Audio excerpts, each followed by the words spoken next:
A palavra de Deus nos chama a atenção, dizendo: quero trazer à memória o que pode dar esperança.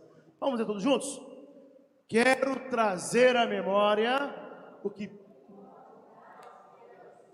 Pai, a tua palavra foi lida, Deus. Nós entendemos que o Senhor continua falando conosco.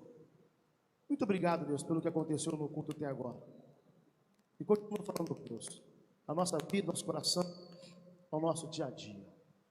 No nome santo de Jesus. Amém e amém. Queridos, é Jeremias, o profeta. E profeta não é apenas aquele que levanta e diz: eis que vos digo.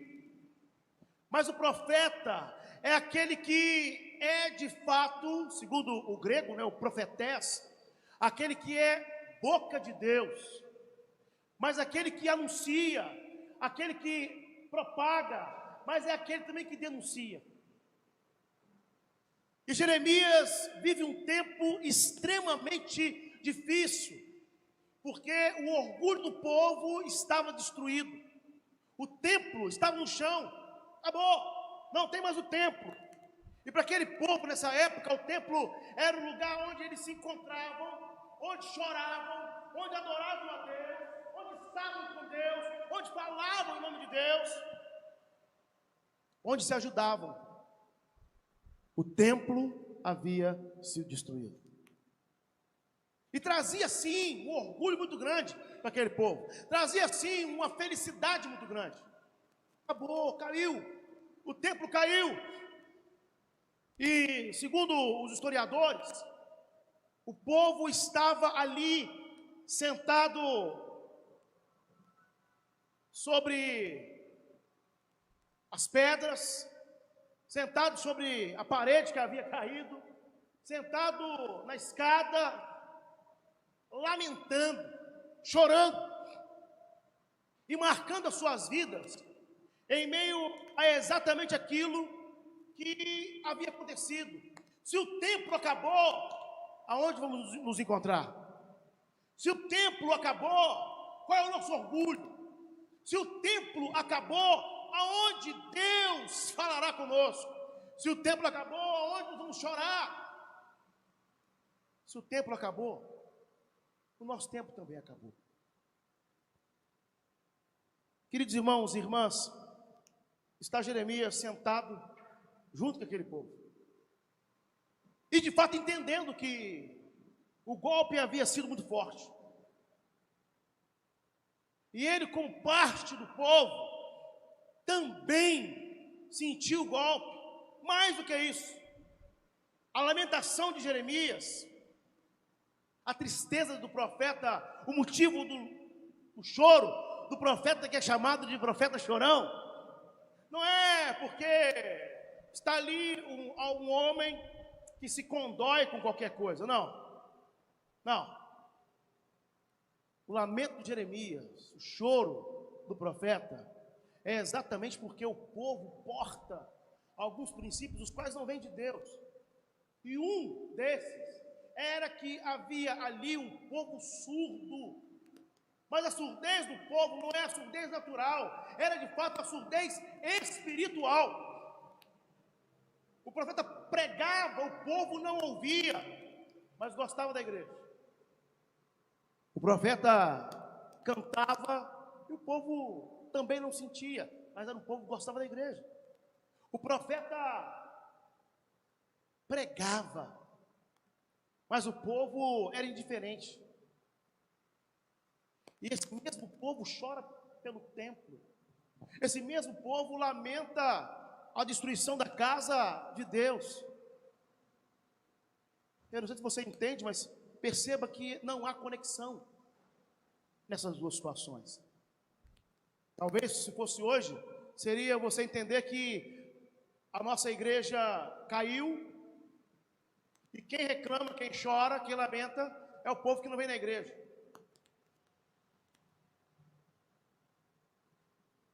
Mas é Jeremias que sai do meio do povo dizendo: olha, a minha vida não se limita ao que aconteceu.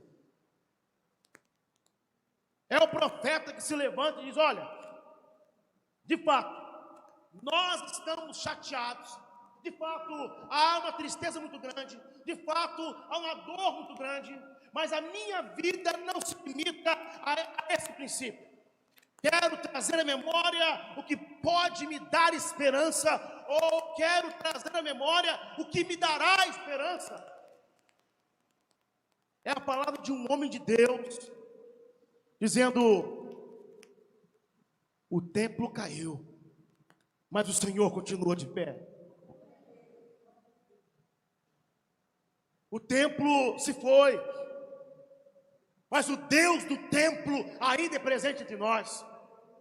O templo deixou de existir, mas há um Deus poderoso que pulsa na nossa vida, pulsa no nosso pulso, pulsa a nossa história.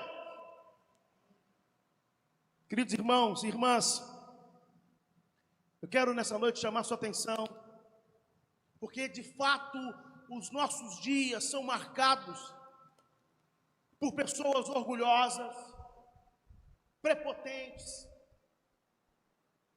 que em muitas vezes têm orgulho do nada que tem.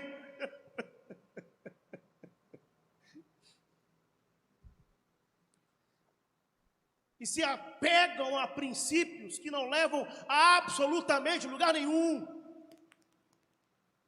E perante a sombra da ameaça, são pessoas que abrem mão de si. Chamo a sua atenção para você entender que, queridos, por mais que você seja, por mais que você tenha, por mais que você consiga, por mais aguçado que seja a sua visão, sua ação, querido, entenda: Deus é maior, e é Ele que nos abençoa. Deus é maior, é Ele que nos conduz. Deus é maior, é Ele que caminha conosco. Quero trazer à memória o que pode me dar esperança, ou quero trazer à memória o que me dará esperança. É o pensamento, é o sentimento, sobretudo é o comportamento de uma pessoa, querido irmão, de uma pessoa, querida irmã, que entende que Deus é muito mais do que se tem. Deus é muito mais do que se é.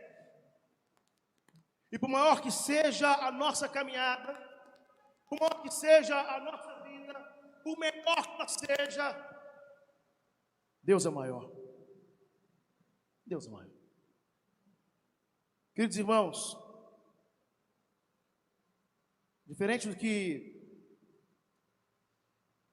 se pensa, há alguns princípios em nossas vidas que precisam ser revisitados, sobretudo revisados, mas dar à nossa vida um novo norte. Ah, irmãos e irmãs, há muitas e muitas pessoas extremamente apegadas com princípios materiais limitados, os quais ou as quais o tempo dará fim. O templo era assim. Quero trazer a memória o que pode me dar esperança. Talvez alguém pense: pastor, mas Jeremias é muito doido. Todo mundo chorando, todo mundo lamentando, todo mundo. Jeremias está em outro nível. É fato. Pastor, todo mundo chorando, todo mundo lamentando. Que homem patriota é esse? Que não consegue partilhar, que não consegue sentir. Não, meu irmão, com muito carinho, com muito respeito, eu digo a você que Jeremias também sentiu o golpe. Jeremias também sentiu a dor daquele princípio. Jeremias também estava sentindo. Mas a vida do profeta não estava limitada àquilo ali. O amor, a vida, a visão de Jeremias está além da realidade. além da realidade. Quero trazer à memória o que pode me dar esperança, ou quero trazer à memória o que dará esperança. É uma palavra, e aí eu, com muito carinho, né, com muito carinho, muito respeito aos estudiosos da mente humana, né, a análise do comportamento, entendem aqui com muita clareza que quero trazer à memória o que pode me dar esperança. É uma resposta não reativa, mas é uma resposta que é fruto de um estilo de vida. Jeremias está dizendo ao povo: olha, de fato, o templo caiu, não temos muito o que fazer, mas olha, sacode a poeira, enxuga as lágrimas, que a vida continua, e Deus continua à frente das nossas vidas. Meu irmão, quero trazer à memória o que pode me dar esperança, é de fato uma resposta de alguém que de fato tem vida com Deus. E vida com Deus, querido irmão, irmã, não está livre, ouve o que eu vou dizer. Vida com Deus não está livre de dificuldades. Vida com Deus não está livre de desafios, de barreiras, de obstáculos. Não, meu irmão, não. E se alguém um dia disse para você, mentiram para você. Vida com Deus também traz muitos desafios.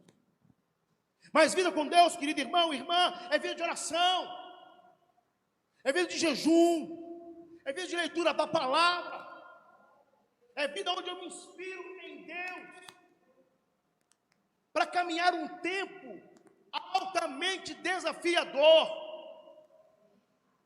Eu não sei qual é o problema que você tem, não sei qual é o desafio que você vive, mas, meu irmão, nenhum ou nenhuma das pessoas que um dia optaram em levantar, tendo vida com Deus, limitaram as suas vidas aos seus problemas.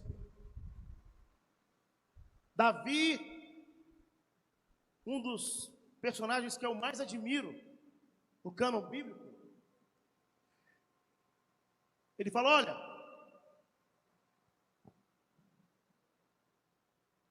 eu vou passar pelo vale da morte. Vale a pena entender que a ideia de passar está muito ligada ao princípio também do vencer.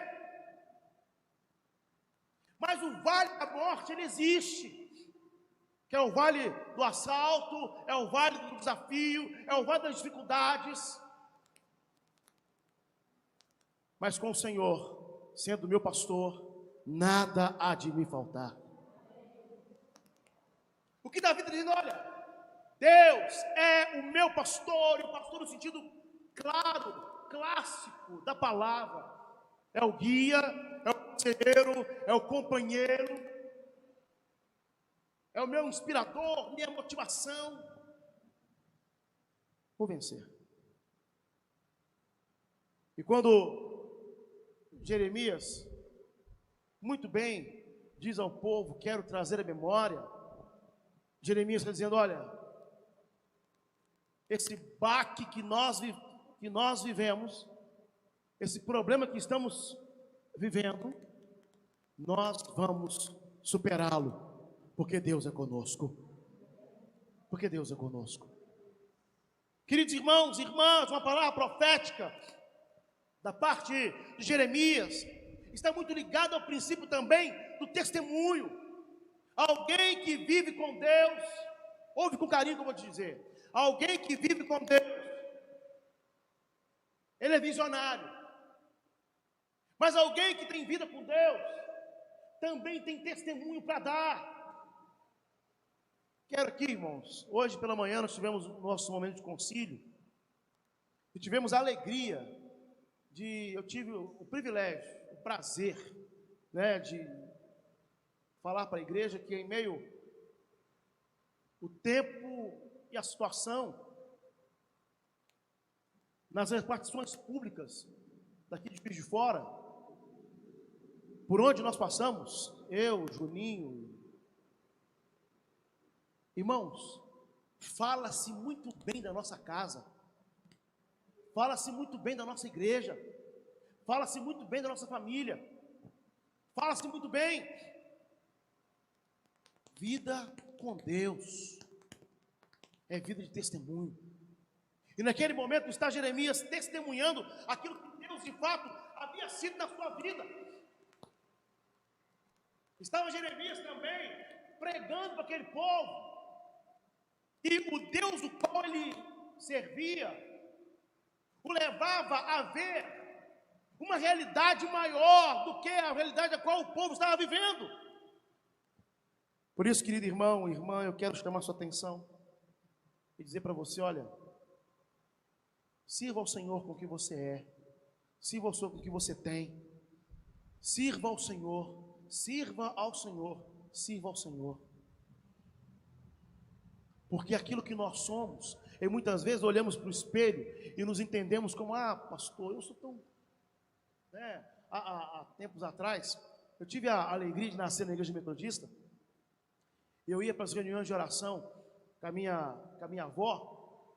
Eu me lembro de um hino que nós cantávamos nas reuniões de oração, que dizia: eu sou pobre, necessitado. Mas tem muita gente, meu irmão, que canta, mas vive apenas a primeira frase ou a primeira parte da frase. Quem é você? Eu sou pobre, necessitado. Meu irmão, olha, é Deus que cuida de você, é Deus que cuida da sua família, é Deus que cuida dos seus negócios, é Deus que cuida da sua visão, é Deus, meu irmão, que amplia a nossa vida.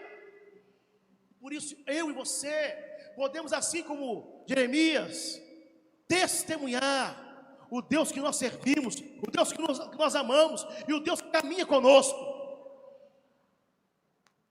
Eu sou pobre, necessitado, mas o Senhor é quem cuida de mim. O Senhor é quem cuida de você, da sua família, dos seus negócios, do seu amanhã. É o Senhor que cuida.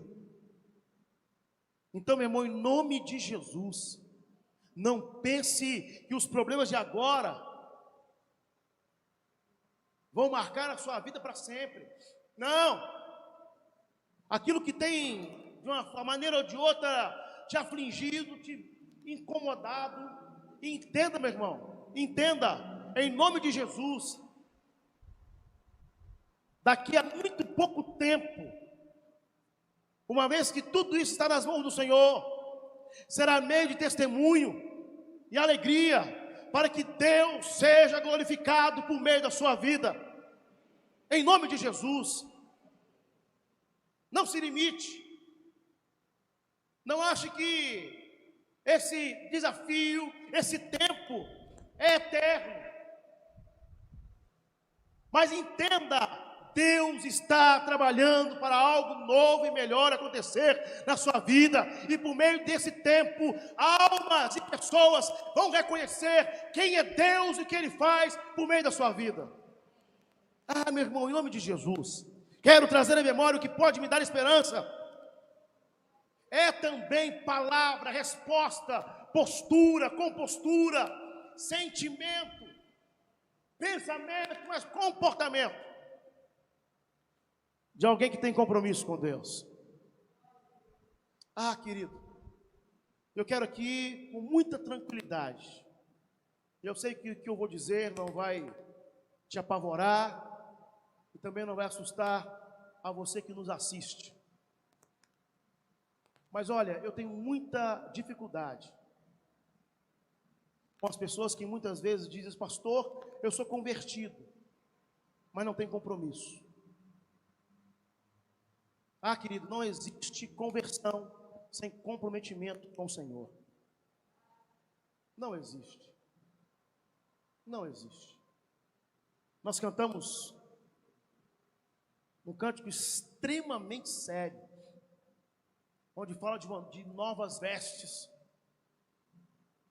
E o texto de Apocalipse nos leva a entender que essa expressão, novas vestes, é fruto de uma experiência com Deus, de ser de fato nova vida.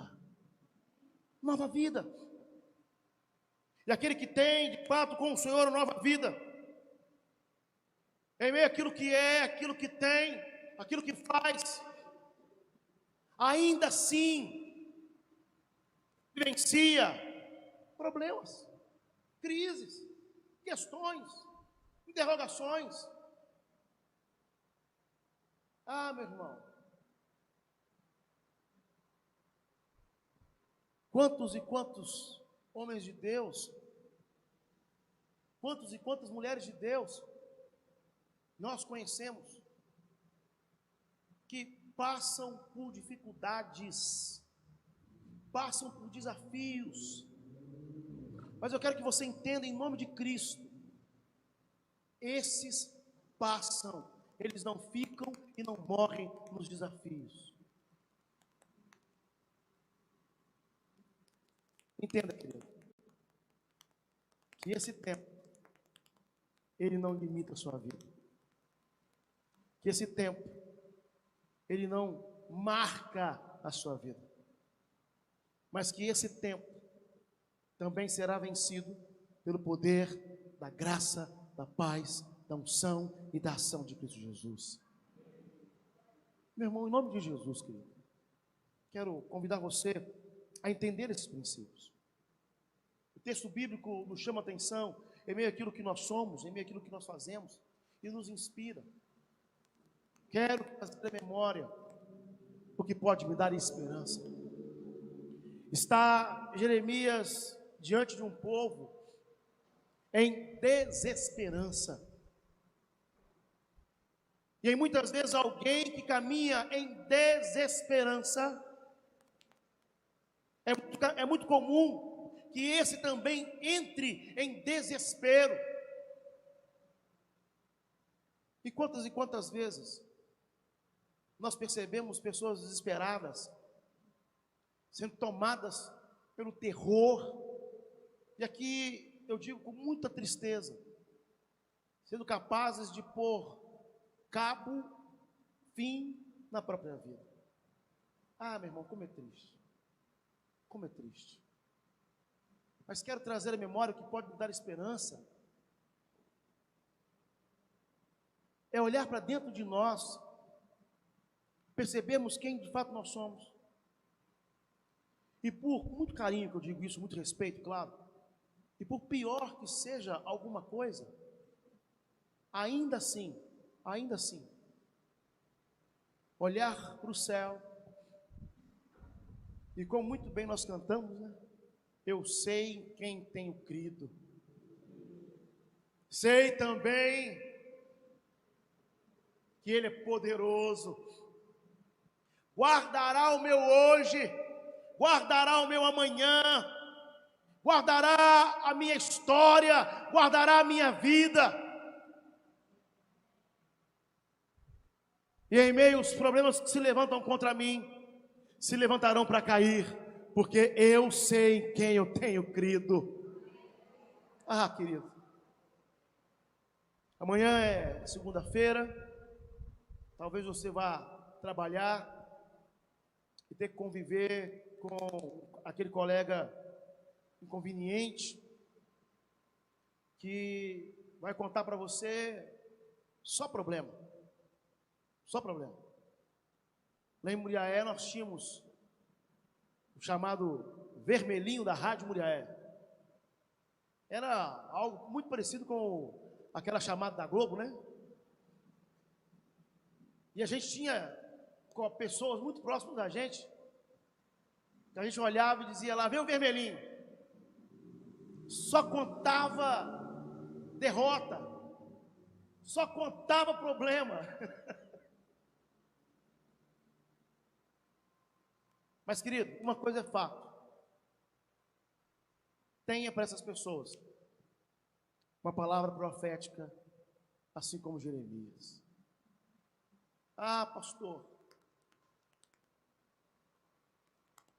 eu me lembro, quero terminar, de muitas pessoas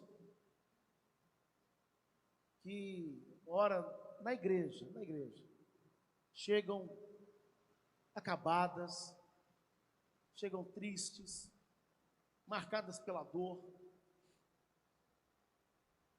Mas, meu irmão, quando as pessoas são abraçadas por nós mesmos e recebem uma palavra da parte de Deus, de ânimo, de esperança, de fé, de amor, de alegria, não é novidade que essas mesmas palavras saem na hora do culto, da reunião, do encontro, com um sorriso estampado. Esse é o efeito. Trazer a memória que pode me dar esperança. Eu quero orar por você, meu irmão, para que você seja